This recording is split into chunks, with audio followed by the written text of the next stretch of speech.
Loneliness is just one feeling away from oneness. What I mean by that is oneness is your birthright. Oneness is where you came from. Oneness is your truth. And it really just takes a few things to get to that point. So I'm going to talk today a little bit about some things you can do if you're feeling lonely. I've had periods of my life where I felt lonely. When I was in college, I came from a foster family, so I didn't really have, at that time, family to go home to it. I'd left my foster home, and now I was just a college student living in dorms. So during the Christmas season, I didn't have anywhere to go, and everyone would go home to see their family while I would stay in where I was going to school, which was in the middle of Pennsylvania at the time. And so I understand definitely loneliness. When I think about a solution for loneliness, some things come to mind. Definitely meditating on oneness. There is another video in my group of videos that is the 25th Pari. It is a Sikh mantra that helps you become one with God, Goddess.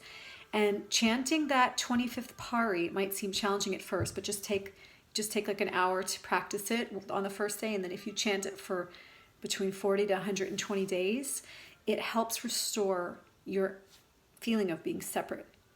The other piece is that we're both masculine and feminine. So if you're feeling lonely and you're longing for masculine energy or you're longing for feminine energy, then you need to be that yourself.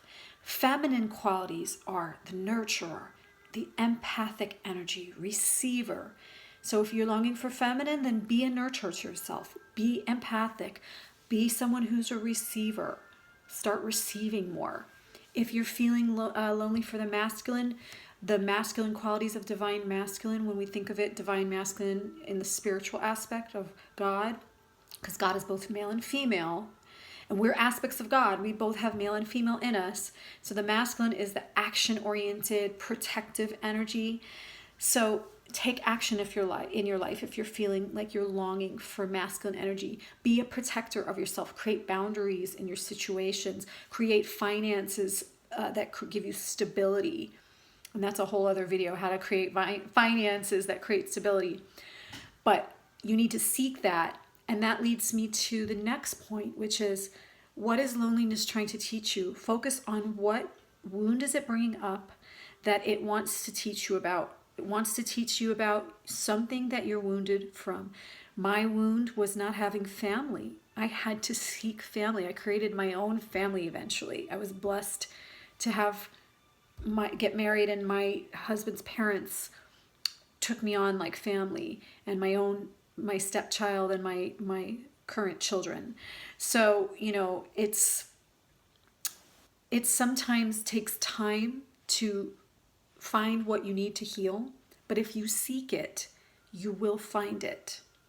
If you keep seeking it every single day, you will find it. So another thing that you can do is focus on doing something creative.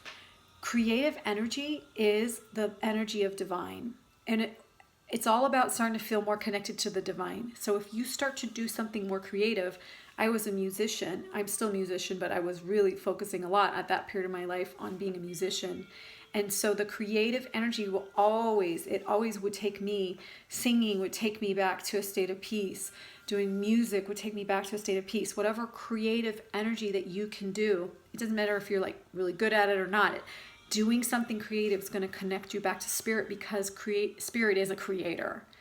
So that's going to help with any type of loneliness. So that is what I have to say about loneliness. I know it can be a real big challenge, and sometimes people are even in situations like they're in a family or in a relationship and they still feel lonely. So these may be some of the pieces that are missing. All right, guys, I send you so much love today, and I hope some of these suggestions can be implemented into your life soon if you're feeling lonely. Take care. And by the way, I'm here. You're not alone.